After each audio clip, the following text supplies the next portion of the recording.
These two ducks are gang raping this female duck.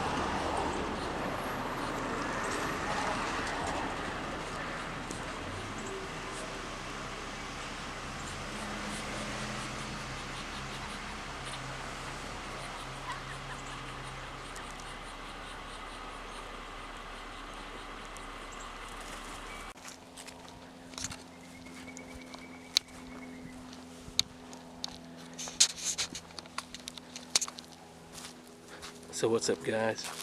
It's a new series I figured I'd start to post.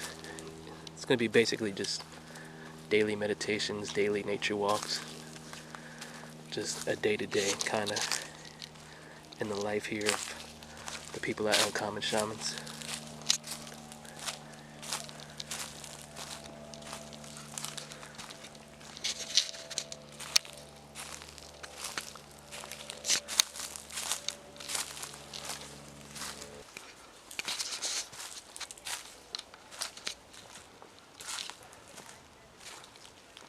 This is one of my favorite meditation spots.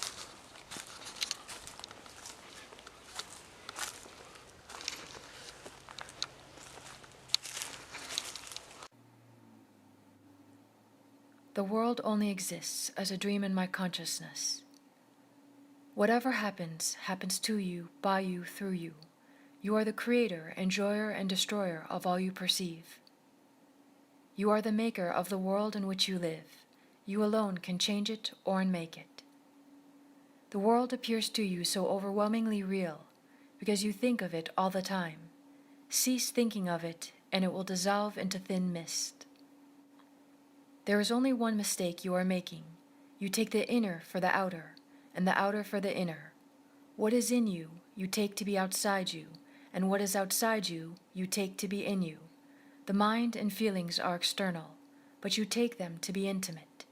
You believe the world to be objective, while it is entirely a projection of your psyche. This is the basic confusion. There is only one self appearing as many. This helping people is mere imagination. In truth, you do not help others because there are no others. In reality, there are no others, and by helping yourself, you help everybody else. In reality, there are no others, and by helping others, you help everybody else.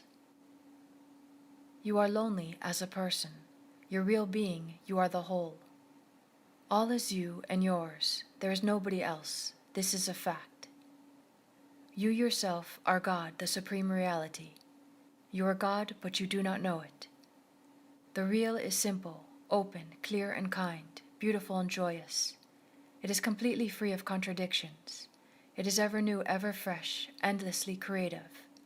Being and non-being, life and death, all distinctions merge in it. After all, what do you really want? Not perfection. You are already perfect. What you seek is to express in action what you are. For this you have a body and a mind. Take them in hand and make them serve you. Just like in a cinema, all is light, so does consciousness become the vast world. Look closely and you will see that all the names and forms are but transitory waves on the ocean of consciousness, that only consciousness can said to be, not its transformations. In all the immensity of consciousness, a light appears, a tiny point that moves rapidly and traces shapes, thoughts, and feelings, concepts and ideas like the pen writing on paper, and the ink that leaves a trace is memory. The world has only as much power over you as you give it. Rebel, go beyond duality. We love variety, the play of pain and pleasure. We are fascinated by contrasts. For this, we need the opposites and their apparent separation. We enjoy them for a time, and then we get tired and crave for the peace and silence of pure being. The way of self-realization. Where's the need of changing anything? The mind is changing anyhow all the time. Look at your mind dispassionately. This is enough to calm it. When it is quiet, you can go beyond it. Do not keep it busy all the time. Stop it and just be. If you give it rest, it will settle down and recover its purity and strength. Constant thinking makes it decay. Nothing you do will change you, for you need no change. You may change your mind or your body, but it is always something external to you that has changed, not yourself. Why bother at all to change? Realize once for all that neither your body nor your mind, nor even your consciousness is yourself, and stand alone in your true nature beyond consciousness and unconsciousness. No effort can take you there, only the clarity of understanding. Don't try to reform yourself, just see the futility of all change. The changeful keeps on changing while the changeless is waiting. Do not expect the change to take you to the changeless. It can never happen.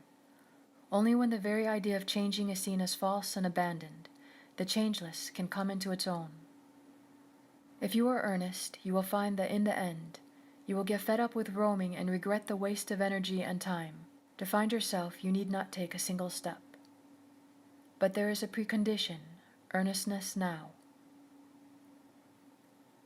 To depend on time to solve our problems is self-delusion. The future, left to itself, merely repeats the past. Change can only happen now, never in the future. Once you realize that the body depends on the mind, and the mind on consciousness, and consciousness on awareness, and not the other way around, your question about waiting for self-realization till you die is answered. It is not that you must be free from the I am the body idea first, and then realize the self. It is definitely the other way around. You cling to the false because you do not know the true. Earnestness, not perfection, is a precondition of self-realization. Virtues and powers come with realization, not before. Earnestness is not a yearning for the fruits of one's endeavors.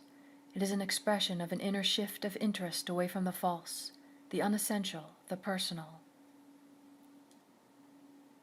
Your first task is to see the sorrow in you and around you. Your next, to long intensely for liberation. The very intensity of longing will guide you. No need, no other guide. You need no other guide. Just as every drop of the ocean carries the taste of the ocean, so does every moment carry the taste of eternity.